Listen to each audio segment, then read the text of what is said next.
Over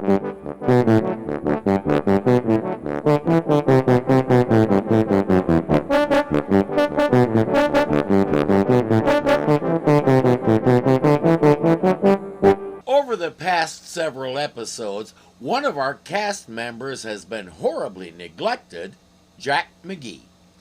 I think the next 2 episodes are a gigantic effort to make it up to him.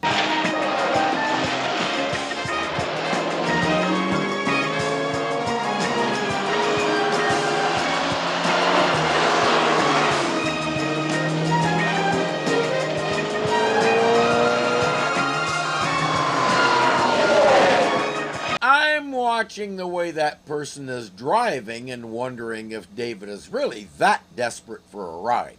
Where are you headed? Well, San Diego. Eventually. Well, you hop aboard. I can haul you as far as Santa Fe. Oh, that'd be great. Thank you.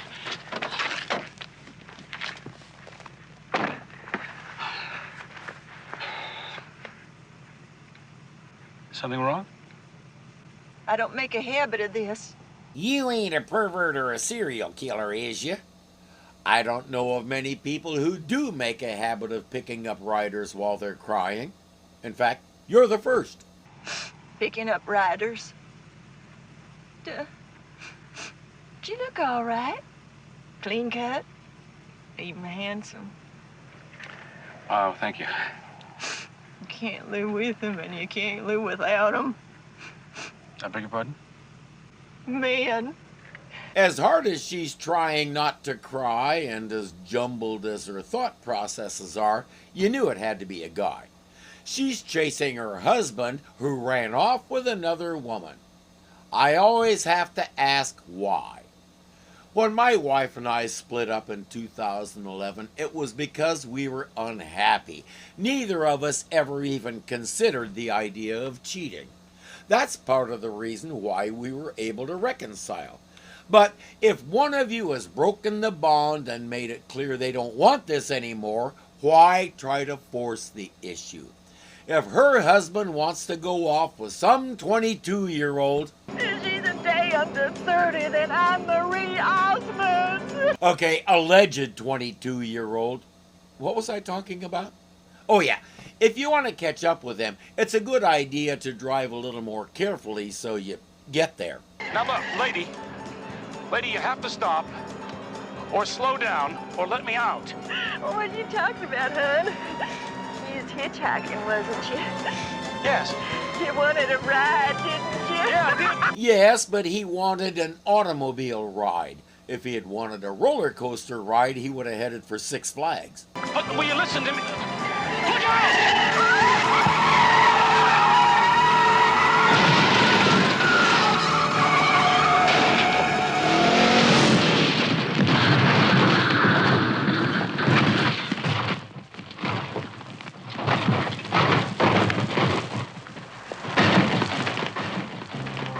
David's leg is pinned and the car is on fire. Some guys just stopped to try and help. Look at that! Someone's in there!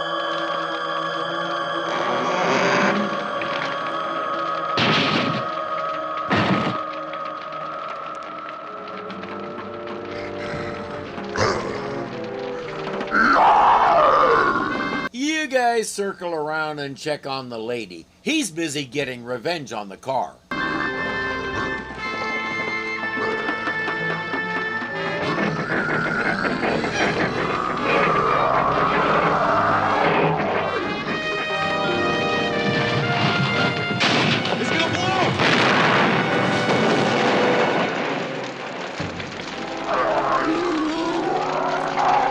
That revenge did not work out so well. Sometime later, rescue workers find a shirtless man face down in the dirt, obviously the other victim of the crash who wandered off delirious and collapsed. That's close enough for what they need to know. He's awake, Doctor. Hello. How do you feel? I feel strange. What am I? You're in the dining room of the Spindrift. We just barely managed to avoid the giants to bring you here. Hello, Don Marshall. We haven't seen you in a while. And speaking of people we haven't seen in a while, Just a few minutes is all that I ask. If you're not a relative, Mr. McGee, I'm quite sure that the resident will not want you speaking with a patient. This could be a very important story. Listen, do you read the National Register? Yes, occasionally. Good. Well, then you know about the Hulk. All right, now this man, the one that they brought in here, could be a very important link in finding the creature. she's wondering why that should matter to her. Tell her, Jack. And naturally, there'd be a lot of publicity for the person who helped me find him. Well, all right then. The doctor is with him now. Now, if he won't let you speak with him, at least he may be able to answer a few of your questions. Room 220. 220. Oh, and Mr. McGee, that was Phelan. Phelan. Edith Phelan. Edith Phelan. Thanks, Edith.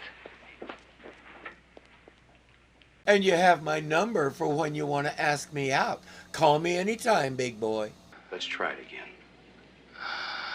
What is your name?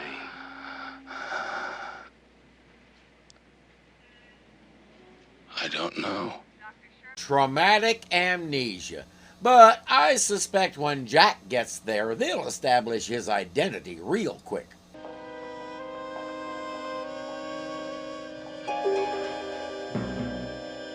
Or not. Jack identifies himself and the doctor asks him to leave. David says, "Wait, I think I know this guy." Have you seen me before? "Yeah, didn't you used to hang out at an opera house somewhere?" It's hard to say the way they got you rigged up here. Flash, burns, and lacerations. The bandages will come off in about a week, maybe less. We saw that he was on fire as he was running away from the wreck, but David's accelerated healing should have everything fixed by now. The doctor doesn't know that. At the moment, neither does David. Or should I say John? He's officially John Doe. Jack shows him some pictures of the Hulk and he flashes back to his time with Carolyn trying to control it. At times, it almost feels like a clip show. But for the most part, the clips aren't really clips, they're snippets, little glimpses here and there as his mind struggles to come back. John Doe is falling asleep, so it's time for Jack to go. But John is okay talking to him again later.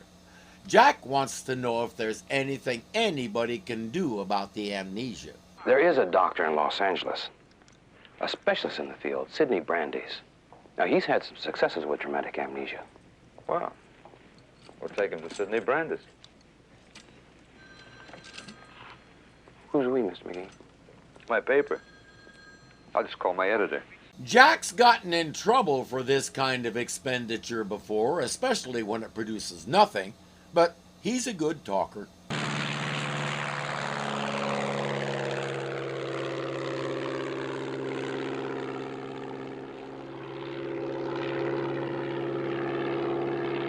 Jack said he was going to charter a plane. If I'm chartering from Santa Fe to Los Angeles, I think I want one a little more planey than that. This thing is going to be noisy and bumpy. I guess Jack's editor was only willing to go so far with the expense account. I'll be gassing up in Barstow, Mr. McGee. That ought to put us into L.A. just about 5:30 p.m. That is, if this weather front up here doesn't give us too much of a problem. Foreshadowing? What do you think? The storm builds quickly and the weather service is getting the warnings out. It sounds like a typical monsoon of the type we used to get in Arizona. The storm is building a lot higher and wider than the pilot anticipated, and the warnings are flying around the airwaves. They're a little too late for our friends. What was that? That one hit us. Snapped an oil line. You guys get a hold of yourselves. I'm going to try to take it in. Where? Anywhere I can. That plane is going down with or without his help. All he can do is watch the terrain and try to find some kind of open area before they touch down.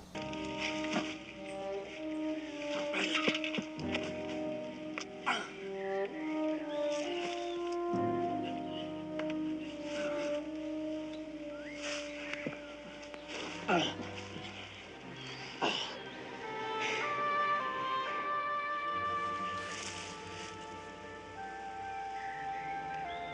don't believe my luck. You're a lot luckier than the pilot. You dead? Yeah. He didn't find one. Now the wreckage is completely covered by the forest canopy, and Jack has a broken leg. A quick rescue doesn't seem likely. David gets a first aid kit in a tree branch and starts patching Jack up, including making a splint for the leg like a pro. He suddenly realizes he knows how to do those things. He doesn't know how he knows, but he knows how. While Jack sleeps, David buries the pilot and assesses the situation. The radio was smashed, but he found a map in the pilot's bag. With some prominent landmarks around, he knows where they are and where they need to go. About 40 miles from the nearest town. Eden, Arizona. Exactly 48 miles. Now, what I did, I took a piece of the broken wing, used the seat belts as a harness. What I thought I'd do is have you get on it, and I'd pull you out of here. Several original American tribes used a similar device to cross the Great Plains. When Europeans arrived, they called it a travois. The French name stuck because limited European mouths couldn't pronounce the American names. Mine is among them. I've tracked the Hulk for 2 years now. Every time I get close, he disappears. He just slips away. That's because he can run faster than you can. Once he was in Wilmington. Delaware. Yeah.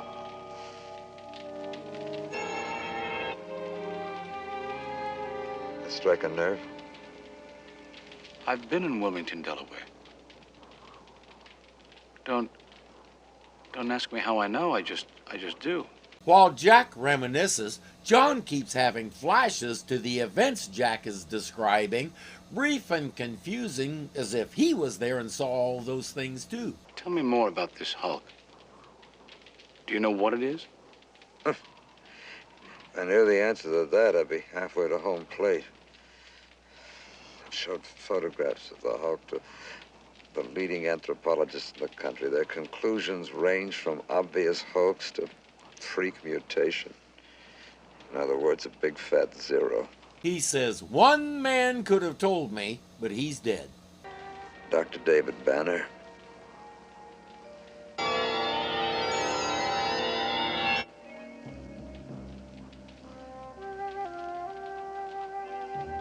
What's the matter? Something wrong? I think I just remembered something. Sort of like dropping a coin in a soda pop machine, but there's no soda pop. I won't pretend I understand that simile. If we're going with vending machines, I'd say it's more like putting the coin in a candy machine and the candy bar only drops halfway down. And every time he tries to hit the machine to jog it loose, it hurts.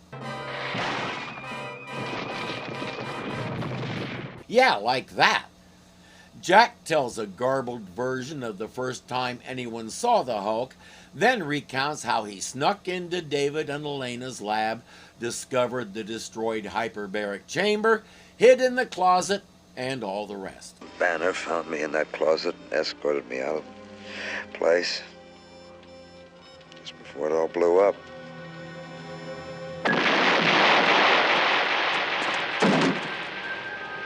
The building was a mass of flames. Elena! My God, Elena! Banner ran back inside. He must have been dazed or something. That establishes for certain that Jack doesn't know he was the cause of the explosion.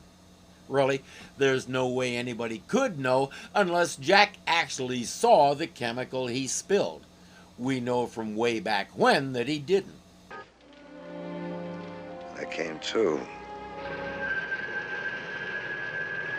It was the first time I saw it.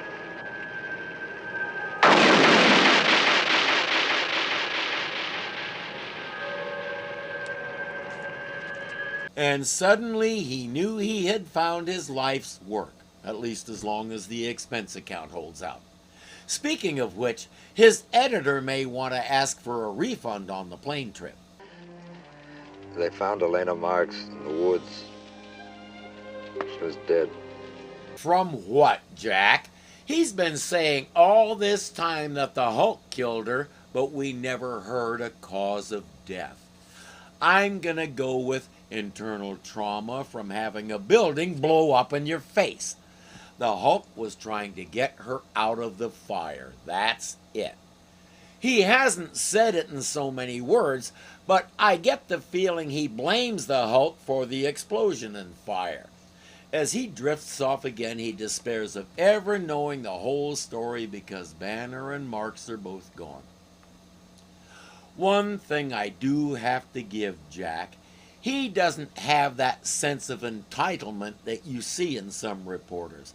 He knows the only thing about him in this chase is the fact that he's doing it. He knows he doesn't have any special connection to the Hulk, and any information he gets about the creature, he has to earn by the sweat of his brow. He's willing to do that. We've seen before that Jack has a lot more depth than he usually lets on. We're getting a couple more glimpses into that today. It's morning, the campfire is out, and John is ready to make like a mule.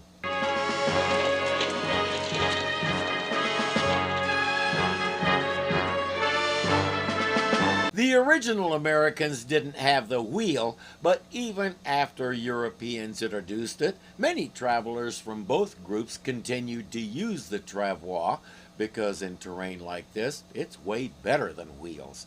Likewise for sand, tall grass, and similar land types. It's a good choice for what David is doing. It's just too bad David can't get his hands on another thing the Europeans introduced that made everybody's life easier: a horse. Search planes are out, but they're all coming up empty. The way that storm tossed them around, nobody's even sure where they came down. They spend another cold night while John dreams of the Hulk and Carolyn. It's a montage of short glimpses in jumbled order. He wakes up calling for Carolyn. But all he can tell Jack is he was dreaming about the Hulk trying to destroy him. Jack says, "Let's put some things together." When you first met me, you thought that you knew me, right? Okay, that's item 1. Item 2, the Hulk was in Wilmington. Yeah, I've been to him. Right. Item 3, they found you at the accident site where the Hulk was spotted. Now, item 4, you just come from Oklahoma City. Where the Hulk was last seen. Right. But what does that all add up to? It adds up to Jack not considering what should be a distinct possibility. I don't know. Except I'm a kind of a hunter, and the Hulk is what I hunt. Now, it's just possible that you're hunting him too, only for maybe a different reason. That's not it. The distinct possibility Jack isn't thinking about is, who told him this thing always looks like that?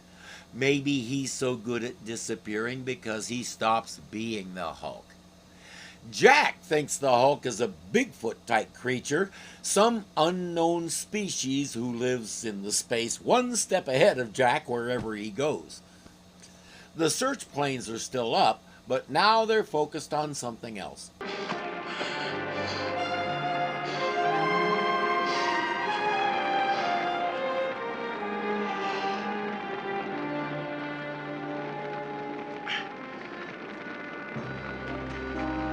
Jack, I told you to stay off that lake. Is it forest fire?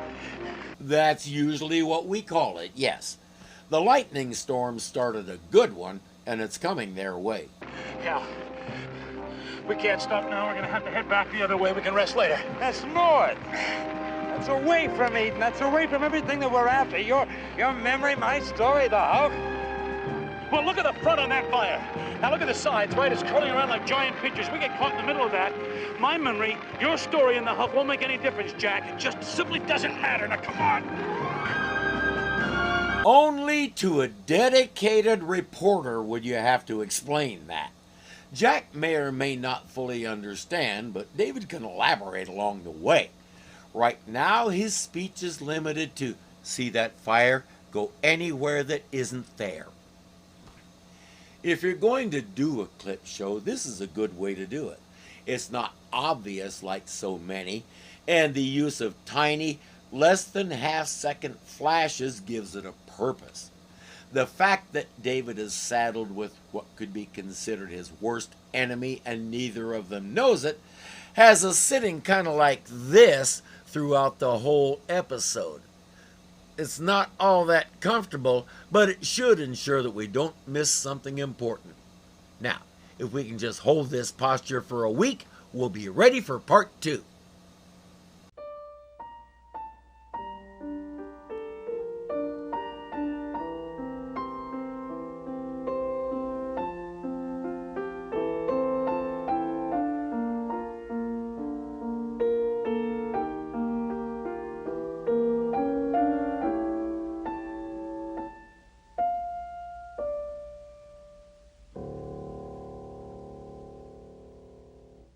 Who do make a